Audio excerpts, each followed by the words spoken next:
26, 27ನೇ ತಾರೀಕು ಬೆಂಗಳೂರಿನಲ್ಲಿ ನಂದಿ ಗ್ರೌಂಡ್ ಅದ್ಭುತವಾಗಿ ಕುಂದಾಪುರ ಭಾಷೆ ಬಗ್ಗೆ, ಎಲ್ಲ ಜಾತಿ ಬಗ್ಗೆ, ಧರ್ಮದ ಬಗ್ಗೆ ಸಮ್ಮೇಳನ ಮಾಡ್ತಾರೆ.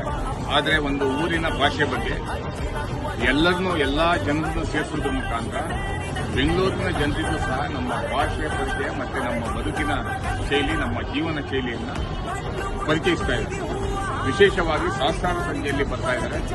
ದಕ್ಷಿಣ ಕನ್ನಡದ ಅನೇಕ ಸಾಂಸ್ಕೃತಿಕ ಕಾರ್ಯಕ್ರಮಗಳನ್ನು, ನಾವು ತಿನ್ನುವ ಆಹಾರಗಳನ್ನು ಅಲ್ಲಿ ತೋರಿಸುವಂಥ ಕೆಲಸವನ್ನು ಮಾಡ್ತಾ ಇದ್ದಾರೆ. ನಮ್ಮ ಕುಂದಾಪುರ ಭಾಷೆ ಬರೀ ಭಾಷೆ ಅಲ್ಲ, ಒಂದು ಬದುಕು. ಎಲ್ಲಾ ಜಾತಿ, ಎಲ್ಲಾ ಧರ್ಮದವರು ಸೇರಿ ಬೇರೆ ಬೇರೆ ರಾಜ್ಯದವ್ರನ್ನು ಸೇರಿಸಿಕೊಂಡು ಒಂದು ಅದ್ಭುತವಾದಂಥ ನಮ್ಮ ಭಾಷೆಯ ಮೂಲವನ್ನು ಮತ್ತು ಅದರ ಆಳವನ್ನು ಎಷ್ಟು ವರ್ಷಗಳಿಂದ ಇದು ಬಂದಿದೆ ಭಾಷೆ ಅಂತ ಇಡೀ ದೇಶಕ್ಕೆ ವಿಶೇಷವಾಗಿ ತೋರಿಸುವಂಥ ಕೆಲಸ ಎಲ್ಲ ಸ್ನೇಹಿತರು ಮಾಡ್ತಾ ಇದ್ದಾರೆ. ನಾವೆಲ್ಲರೂ ಒಟ್ಟಿಗೆ ಸೇರಿ ಆ ಹಬ್ಬವನ್ನು ಯಶಸ್ವಿ ಮಾಡೋಣ. ನಾವೆಲ್ಲರಿಗೂ ಸೇರೋಣ. ನಮಸ್ಕಾರ.